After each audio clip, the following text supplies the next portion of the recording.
kalian melihat seorang karyawan diangkat menjadi seorang manajer? Nah, kira-kira keadaan tersebut termasuk bentuk mobilitas sosial apa ya?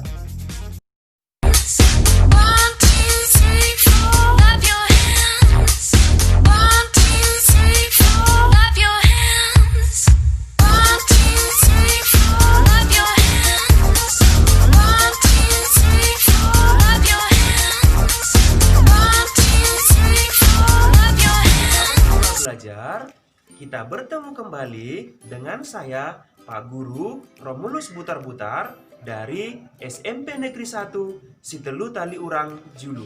Ayo, bagaimana kabarnya hari ini? Mudah-mudahan baik-baik saja ya. Untuk pertemuan kali ini, kita akan membahas mengenai mobilitas sosial.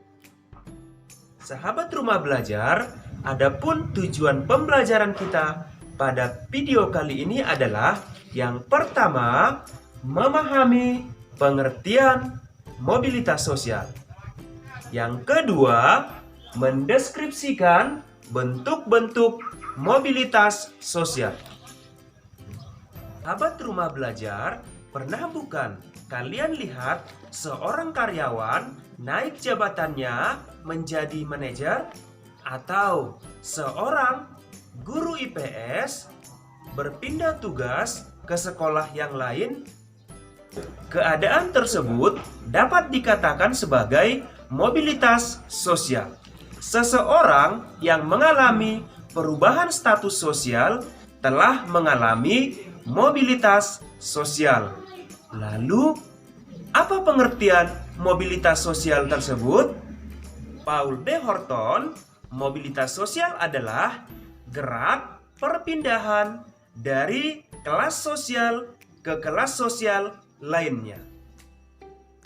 Menurut Michael S. Basis, mobilitas sosial adalah perpindahan ke atas atau ke bawah lingkungan sosial ekonomi yang mengubah status sosial seseorang dalam masyarakat.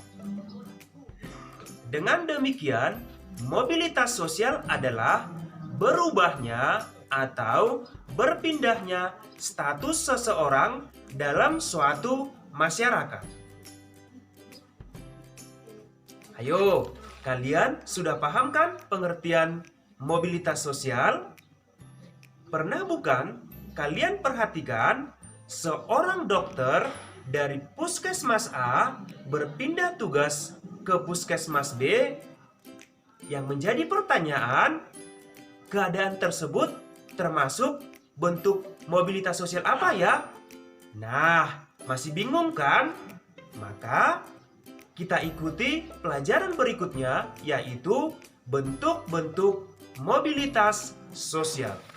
Sahabat rumah belajar, pada video pembelajaran kali ini kita akan membahas 4 bentuk-bentuk mobilitas sosial. Kita mulai dari bentuk mobilitas sosial yang pertama, yaitu mobilitas sosial horizontal. Ketika dokter berpindah tugas dari puskesmas A ke puskesmas B, keadaan inilah yang dinamakan dengan mobilitas sosial horizontal.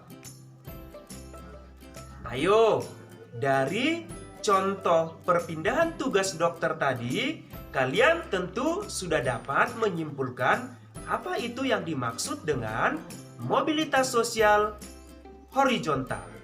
Jadi, mobilitas sosial horizontal adalah perpindahan status seseorang individu dalam status sosial yang satu derajat.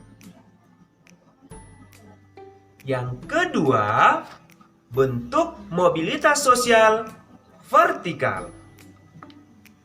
Mobilitas sosial vertikal adalah perpindahan individu dari suatu kedudukan sosial ke kedudukan sosial lain yang tidak sederajat. Contohnya, Ibu Siti dulunya seorang guru. Kemudian, Ibu Siti diangkat menjadi kepala sekolah.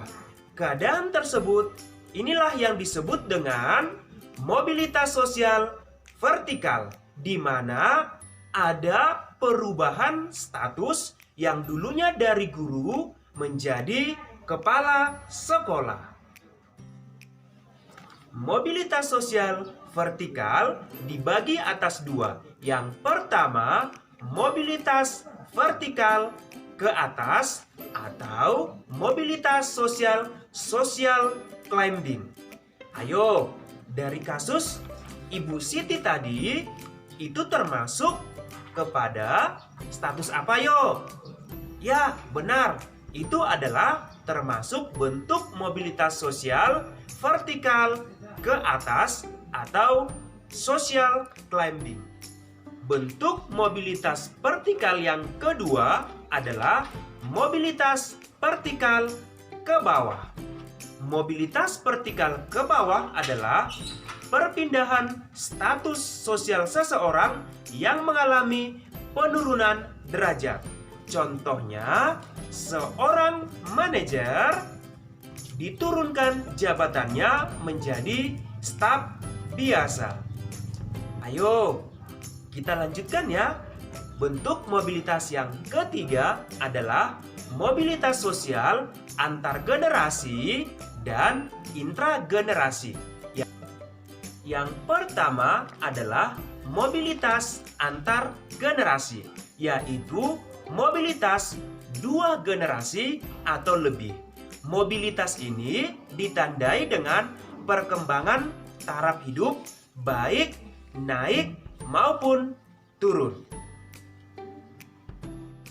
Contohnya, dalam sebuah keluarga, ayahnya seorang guru, ibunya seorang guru, dan anaknya seorang pengawas sekolah. Yang kedua, mobilitas intragenerasi. Misalkan, dalam sebuah keluarga memiliki 3 orang anak. Anak pertama pekerjaannya petani, anak kedua pekerjaannya juga petani, dan anak yang ketiga adalah seorang dokter. Jadi, mobilitas sosial intragenerasi adalah mobilitas yang terjadi di dalam satu kelompok generasi yang sama. Sahabat rumah belajar, pernah bukan kalian perhatikan di lingkungan sekitar kalian, seorang petani mengadu nasib ke kota besar dan menjadi pedagang, sopir, atau menjadi pembantu rumah tangga? Hal ini termasuk bentuk mobilitas sosial yang keempat, yaitu mobilitas sosial geografis. Nah, kalian tentu sudah paham apa itu mobilitas sosial geografis. Jadi, mobilitas sosial geografis adalah terjadinya perpindahan individu atau kelompok dari suatu daerah ke daerah yang lain. Ayo, sahabat rumah belajar, sudah paham kan apa yang dimaksud dengan mobilitas sosial dan bentuk-bentuk mobilitas sosial? Sahabat rumah belajar, kesimpulan pembelajaran pada kali ini adalah yang pertama, mobilitas sosial adalah perpindahan status sosial dari suatu status ke status yang lain. Kesimpulan yang kedua, bentuk-bentuk mobilitas sosial ada 4. Ayo, masih ingat? Mari kita sebutkan satu persatu. Yang pertama, bentuk mobilitas sosial horizontal. Yang kedua, bentuk mobilitas sosial vertikal. Dan yang ketiga, bentuk mobilitas sosial antar generasi dan intragenerasi. Dan yang keempat adalah mobilitas sosial geografis. Sahabat rumah belajar, demikianlah pembelajaran kali ini. Tentunya kalian menginginkan mengalami mobilitas sosial climbing, bukan? Untuk itu, ayo belajar dengan sungguh-sungguh ya. Sampai jumpa pada video berikutnya. Tetap semangat!